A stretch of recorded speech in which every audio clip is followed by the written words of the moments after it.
Boa noite. Que a graça e a paz do nosso Senhor Jesus Cristo esteja com cada irmão. Amém?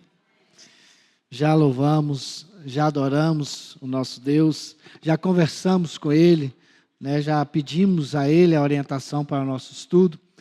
Portanto, então, vamos passar ao nosso estudo dessa noite. Nós vamos, irmãos, estudar a respeito da carta de Paulo aos Efésios, né? A igreja que estava em Éfeso.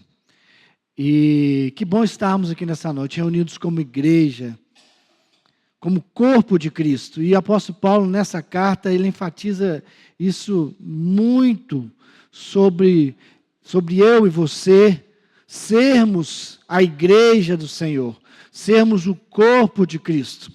Então, nós vamos ver isso muito nitidamente, apóstolo Paulo falando, então, a igreja de Éfeso. Então, assim, essa carta de Éfeso, ela foi, então, escrita por Paulo. Aonde que ele estava? Ele estava em Roma. Qual a situação que ele estava? Estava preso. Durante o seu primeiro aprisionamento, a primeira vez que ele ficou preso em Roma, no ano 62 depois de Cristo. Então, em cárcere, Paulo então escreve à igreja de Éfeso. Nós temos duas palavras-chave nesse livro: Cristo e igreja. Uma expressão-chave: em Cristo. Isso é importante, nós vamos ver durante o estudo da carta, o estarmos em Cristo. O tema principal: exaltados em Cristo. Quem exaltado em Cristo? A igreja, o corpo de Cristo. Então, a igreja de Cristo sendo exaltada através de Cristo. Os dois versículos básicos que nós vemos podemos tirar desse livro, é o capítulo 1, versículo 3. Bendito Deus e Pai de nosso Senhor Jesus Cristo, que nos tem abençoado com toda sorte de bênção espiritual nas regiões celestiais em Cristo. Que versículo maravilhoso, né? Quando nós falamos de coisa boa, Deus tem nos abençoado com toda sorte de bênçãos. Isso é maravilhoso demais. Versículo 22 e 23 ainda do capítulo 1 também. E pôs todas as coisas debaixo dos pés, e para ser o cabeça sobre todas as coisas, o deu à igreja, o qual é o seu corpo, a plenitude daquele que a tudo enche em todas as coisas. Então, esses são os versículos que nós podemos tirar como síntese do livro de Éfeso. Nós vamos partir aqui agora para entender um pouco da cidade de Éfeso.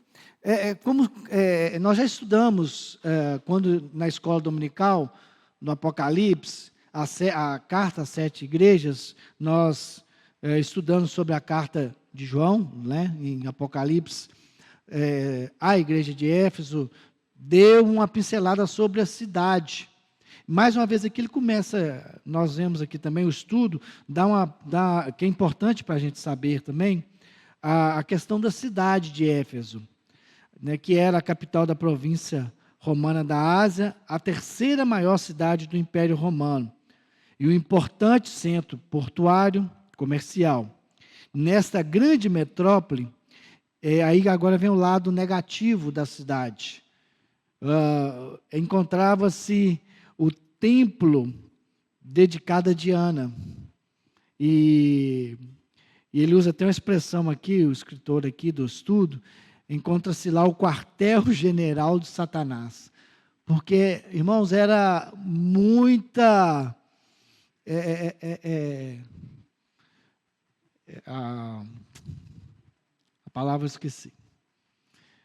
Mas era muita coisa ruim, pesada ali. Imagina, aquele templo era considerado o maior templo no mundo antigo. Imagina que tamanho era esse templo, qual a grandeza desse templo dedicada a essa deusa.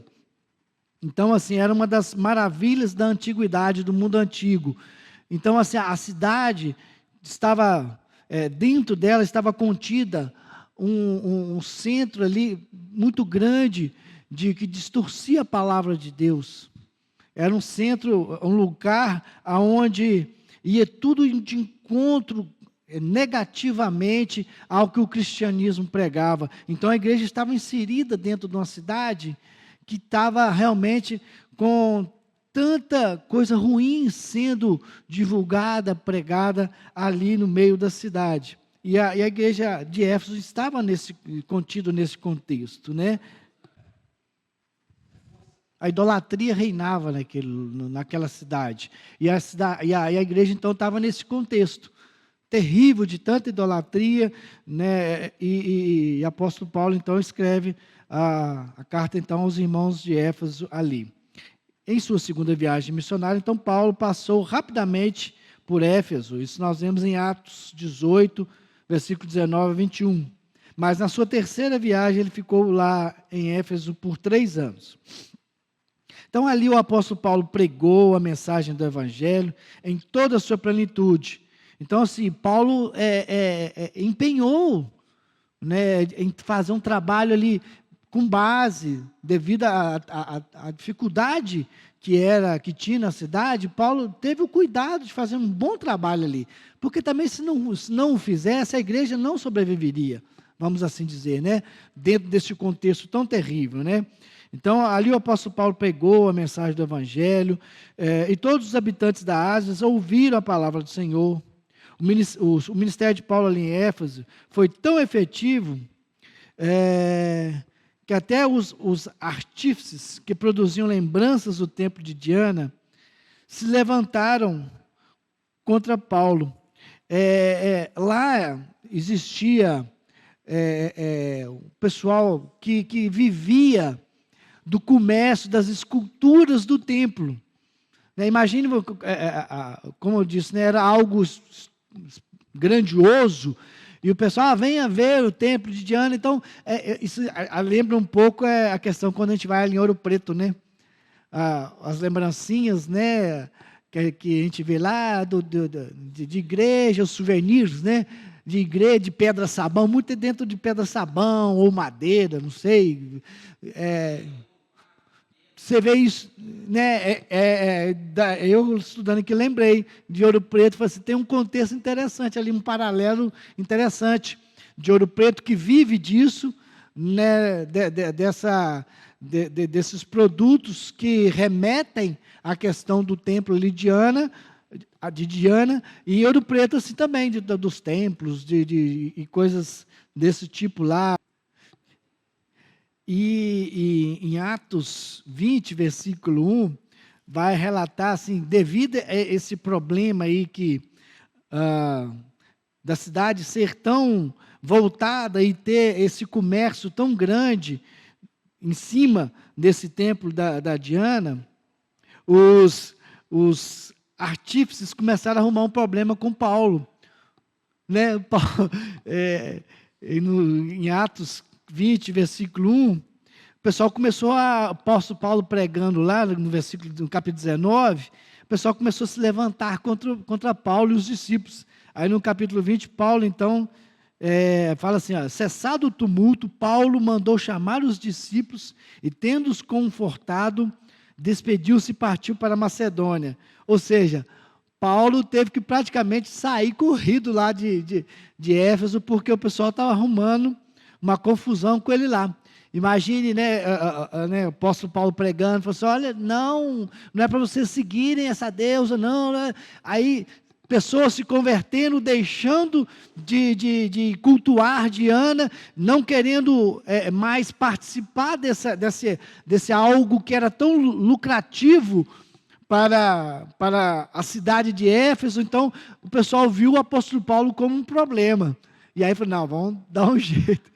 Vamos dar um jeito de correr com esse camarada daqui. E foi assim que teve que acontecer. O apóstolo Paulo falou, não, gente, vamos, então, perna para quem te quer, porque nós não estamos bem quisto aqui, não. A epístola aos Efésios foi escrita, provavelmente, então, durante o primeiro aprisionamento de Paulo, e por volta do ano 62, como dizemos, né? Enquanto ele estava preso. Também muitos dos que haviam praticado artes mágicas, reunindo os seus livros, os queimaram diante de todos. Calculados os seus preços, achou-se que montavam a 50.000 denários. Né? Então, aí, foi o que eu disse, né? Dentro desse capítulo 19 aqui, houve todo esse contexto que... Pois é, quase mataram ele, começaram a perseguir ele na cidade, onde que ele teve que, então, teve que sair meio que corrido lá de Éfeso, né? Essa carta, então, não trata de nenhum problema em particular. Quando nós olhamos para outras cartas, como exemplo, 1 Coríntios, 2 Coríntios, 1 Coríntios, foi até eu que estudei com os irmãos, né? Apóstolo Paulo, então, é relatado apóstolo Paulo vários problemas que estava havendo dentro da igreja, e apóstolo Paulo, então, escreve essa carta orientando os irmãos a corrigir, a deixar de fazer isso, fazer aquilo, aquela lista de problemas que nós vimos, que na segunda carta permaneceu, e o apóstolo Paulo escreve a segunda carta à igreja de Corinto. Então, assim, devido àquele problema, a problemas que existiam dentro da igreja. E em Éfeso não é especificamente assim, não aconteceu assim. Paulo não está escrevendo essa carta devido a problemas aconteceu ou que estaria acontecendo na cidade. Ela foi escrita para alargar os horizontes dos cristãos, os cristãos em Éfeso, com vistas para que eles compreenderem melhor as dimensões do propósito eterno de Deus. Paulo usa os limites da linguagem humana para descrever Cristo, sua obra e os seus benefícios que nós recebemos como herança celestial. Essa é considerada, olha só como que é importante, o pastor até falou que vai fazer vários sermões, e tem, irmãos, tem conteúdo aqui para muita pregação dentro dessa carta. Olha só como que é chamada essa epístola aos Efésios. É chamada de a Santo dos Santos, da nova aliança. Tão importante que essa carta é. O tamanho conteúdo que essa carta tem, de tamanho benefício, quanta informação que essa carta traz à igreja do Senhor e a cada um de nós. O tema principal é a natureza da igreja como sendo o corpo de Cristo. E o apóstolo Paulo aqui usa então 3 figuras para que nós venhamos a entender qual é a relação então dessa de nós como corpo de Cristo, como igreja do Senhor, para que nós entendamos qual é como seria essa relação. Ele usando então exemplos. Nós olharmos aqui no capítulo 2, versículo 20 de Efésios, ele dá o primeiro exemplo.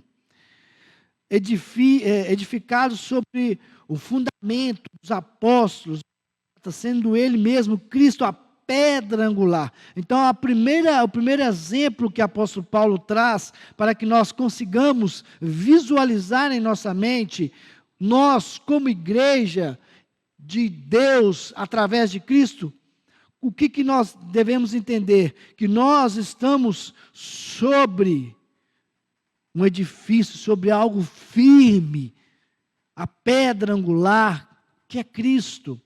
Então, olha, a igreja, ela está firmada em uma pedra, em um lugar firme, que é Cristo Jesus. E ele usa outro exemplo também para que nós possamos entender esse relacionamento Cristo-igreja.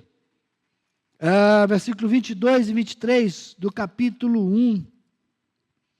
E pôs todas as coisas debaixo dos pés, e para ser o cabeça sobre todas as coisas, o qual é o seu corpo, a plenitude daquele que tudo enche todas as coisas. Então, ou seja, nós somos um corpo, a igreja, e Cristo é a cabeça, quem direciona, quem dá o entendimento, vem tudo de Cristo.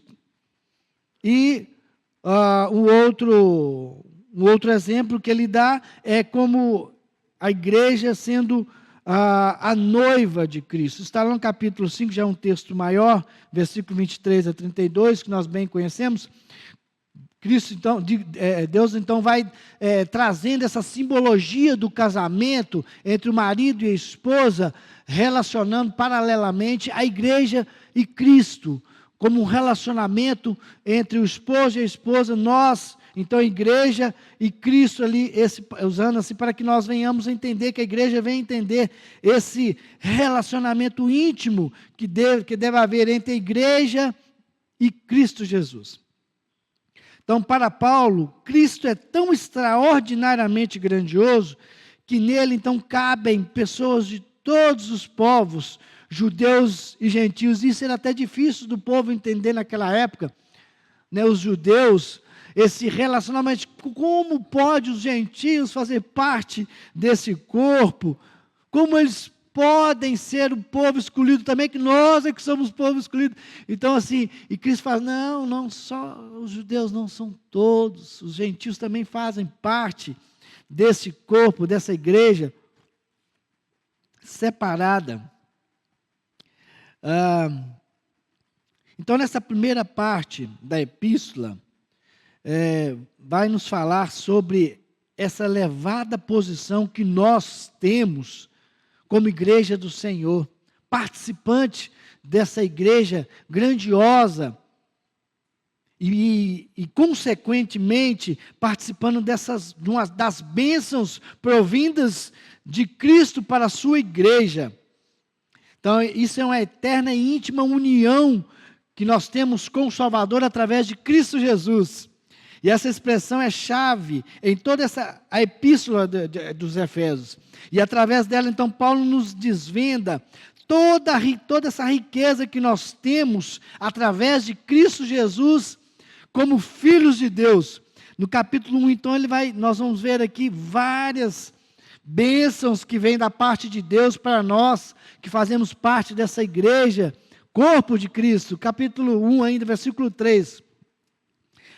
Foi o versículo primeiro aqui que nós vimos, que é versículo básico para o nosso texto. Bendito Deus e Pai de nosso Senhor Jesus Cristo, que nos tem abençoado com toda a sorte de bênção. Então, a herança que nós temos fazendo parte dessa igreja através de Jesus Cristo, que nós temos bênçãos sem medidas.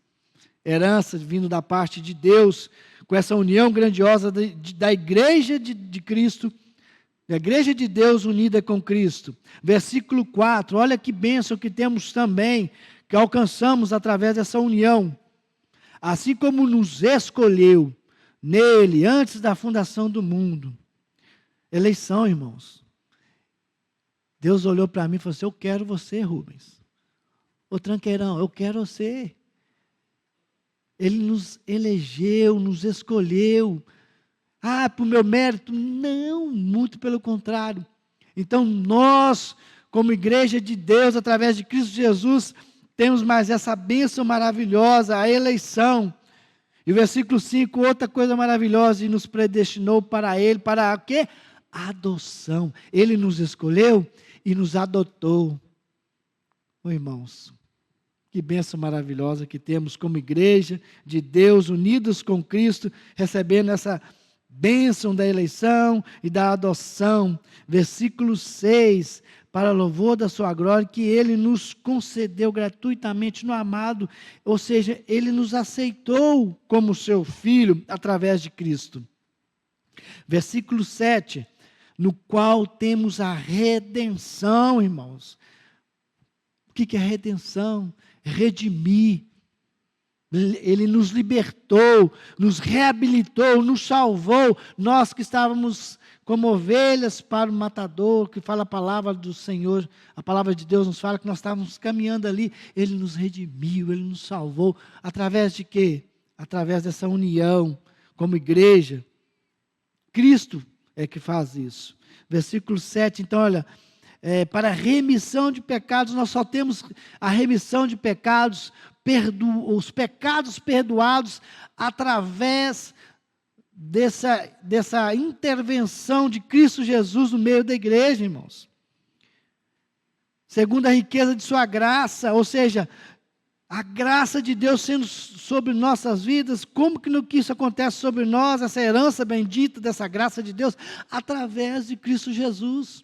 Olha só o apóstolo Paulo indo e enumerando esses benefícios, enumerando todos esses presentes, essa herança que nós temos como igreja de Deus unidas com Cristo. Versículo 8, que Deus derramou abundantemente sobre nós em toda sabedoria, ou seja, toda sabedoria que porventura o homem possa ter, ela vem de Deus, através de Jesus Cristo, é herança, presente. E outra coisa importante que nós devemos ter, olha, e prudência, até a prudência que nós temos vem de Deus, através de Cristo. Versículo 9, desvendando-nos o mistério da sua vontade, revelação. Revelação, irmãos, tá? Não é, peraí.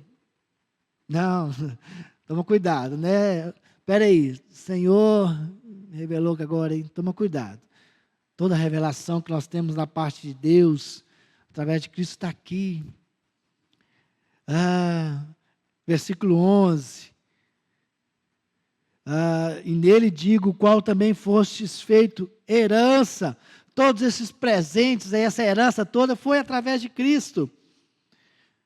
Versículo 11, olha, que nos predestinou. A palavrinha até meio mal interpretada, mal compreendida, às vezes não querem entendê-la, né? Nós somos predestinados. Como você pode dizer isso? Tem algumas linhas de pensamentos por aí que não aceita bem essa palavra, não, então não entende, né, o contexto bíblico da palavra, né? Versículo 13, irmãos, olha que coisa maravilhosa que posso falar. Olha, nós, como igreja do Senhor Jesus, através de Cristo, em quem também vós, depois que ouvistes a palavra da verdade, o evangelho da vossa salvação, tendo nele também crido, fostes selados. Você tem um selo, meu irmão, selo de qualidade Cristo, selo de qualidade de Deus através de Cristo, sendo transmitido a Deus através de Cristo, irmãos. Olha que coisa maravilhosa. E através de Cristo, então, nós temos esperança. Olha o versículo 18. Iluminados os olhos dos vossos corações para saberdes qual é a esperança do seu chamamento. Nós só temos esperança de um dia, meus irmãos, e morarmos no céu através de Cristo, através do sacrifício de Cristo. Nós, então, como igreja, só podemos ter esperança através do sacrifício de Cristo. Olha aí, de novo, versículo 18 ainda. Com a riqueza da sua glória, podemos alcançar a glória eterna. Versículo 19, a qual suprema grandeza do seu poder com os que cremos. Então, todo o poder que porventura nós venhamos a ter, venha da parte de Deus, através de Cristo Jesus. Versículo 5 do capítulo 2. Mas estando nós mortos em nossos delitos, Ele nos deu o quê, irmão? Vida. Olha que herança, que presente maravilhoso que a igreja de Deus tem através de Cristo Jesus. Vida eterna. E, consequentemente, a glorificação, voltando ao capítulo 1, versículo 12, a fim de sermos para louvor da sua glória, ou seja, nós sermos glorificados. Outra coisa maravilhosa que o apóstolo Paulo nos mostra, que é um lugar maravilhoso, juntamente com ele nos ressuscitou e nos fez assentar nos lugares celestiais, meu irmão. Somente a igreja de Deus somente vai conseguir ter esse posicionamento, esse lugar maravilhoso no céu, através de Cristo Jesus. Nós somos nova criatura, versículo 10 do capítulo 2. Pois somos feitura deles, criada em Cristo Jesus para boas obras. Nos fez nova criatura.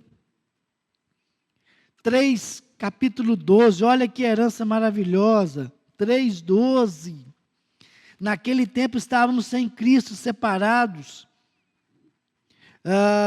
da comunidade de Israel e estranhos à aliança da promessa, não tendo esperança e sem Deus no mundo. Quem nos deu esse acesso? Quem nos restaurou? Quem nos trouxe de volta? Cristo. Capítulo 2, versículo 6. Nos ressuscitou. E juntamente com Ele nos ressuscitou, ou seja, herança eterna. Tudo isso, irmãos, nós vemos e entendemos que nós, como igreja do Senhor, nós só temos esse presente, essa herança bendita através de Cristo. Este corpo aqui, que é a igreja do Senhor, é o corpo de Cristo, através de Cristo, então que nós podemos alcançar essas bênçãos maravilhosas. E ainda nós vemos aqui, que nessa primeira parte do livro, tem o capítulo 2, que é muito importante, que nós vemos aqui, sobre a salvação pela graça e por meio da fé. No texto, capítulo 2, versículo de 1 a 10, aqui nós vemos que o apóstolo Paulo, então, enfatiza muito isso, que a salvação nossa é pela graça, mas por meio da fé. E tem também as duas orações, nessa primeira parte aqui, importantes, que o apóstolo Paulo faz pela igreja.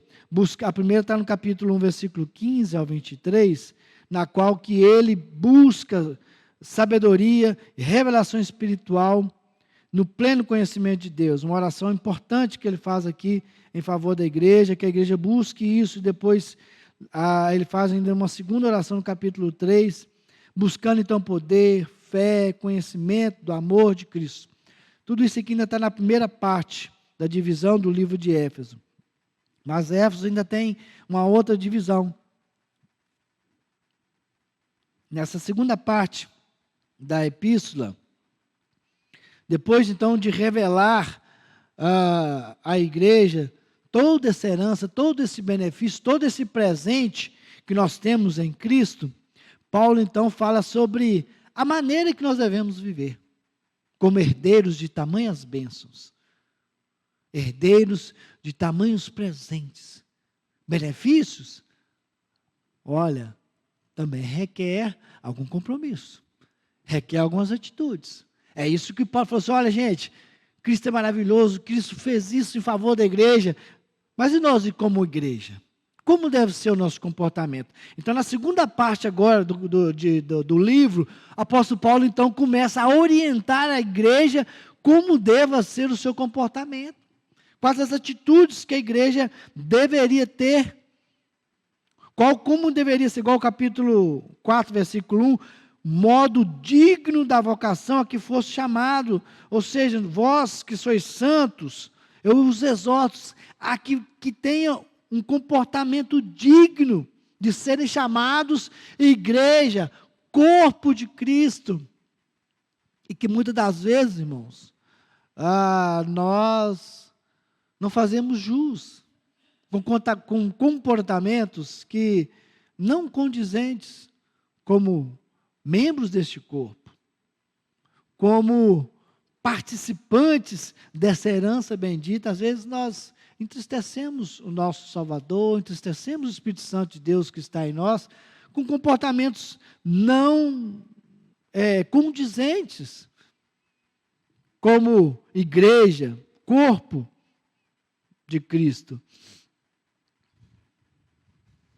Aí ele então começa a enumerar alguns comportamentos que deveremos ter. No capítulo 4, versículo 2, ele diz o seguinte: com toda humildade. Depois ainda ele vai falar outra qualidade, outro comportamento que devemos ter. Irmãos, não devemos ser bobos. A Bíblia não fala, você tem que ser bobo.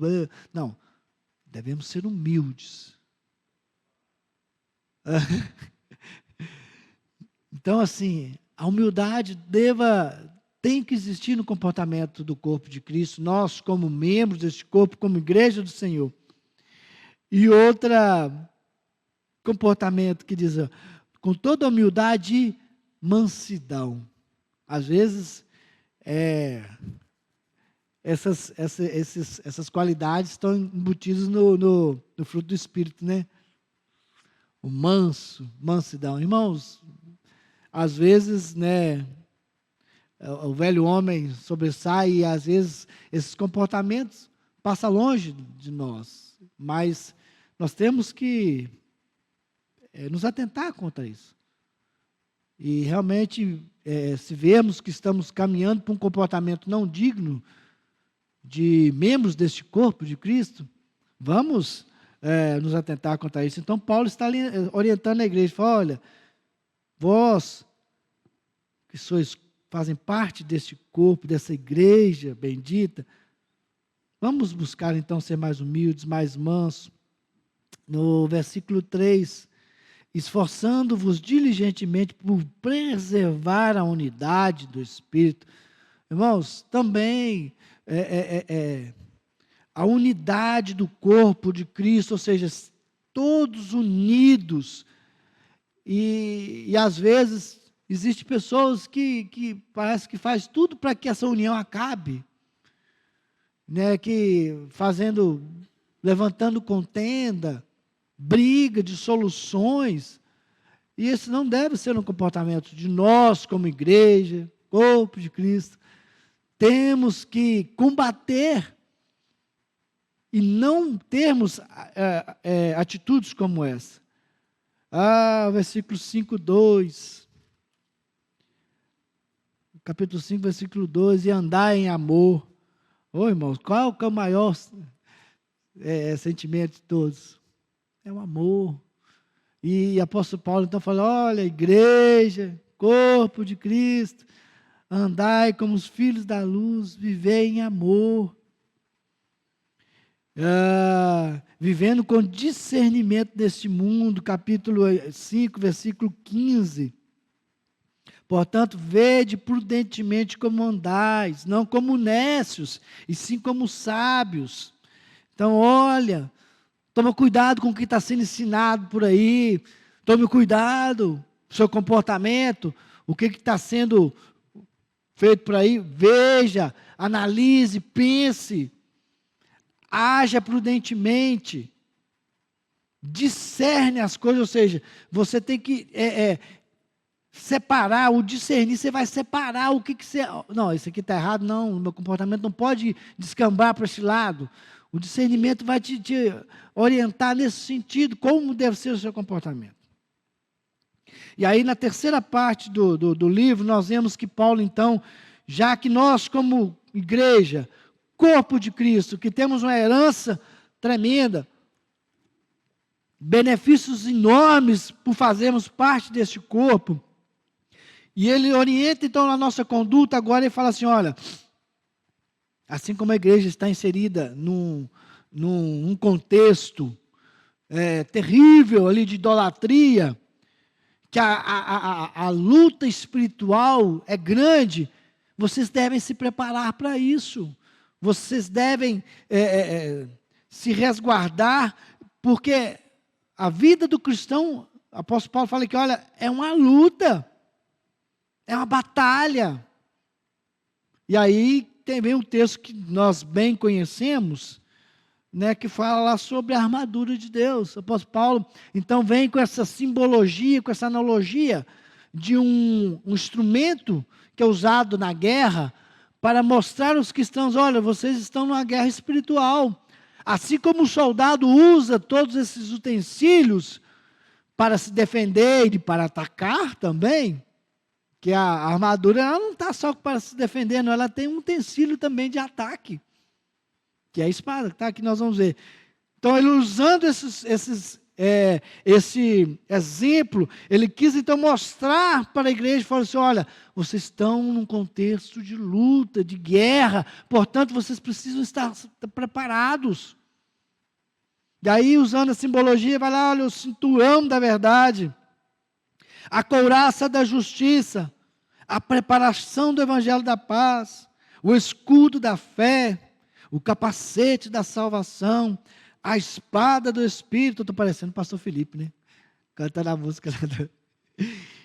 E com toda oração e súplica, essa deve ser a forma que o cristão deve estar se preparando para a sua luta diária, para a sua vida, não, no momento do que você estiver ali na sua vida, não ser apanhado de surpresa, despreparado. E o inimigo das nossas almas vir e fazer algum mal, acabar com nós como igreja do Senhor. Nós precisamos então, irmãos, ficar atentos com essa relação que o apóstolo Paulo nos coloca,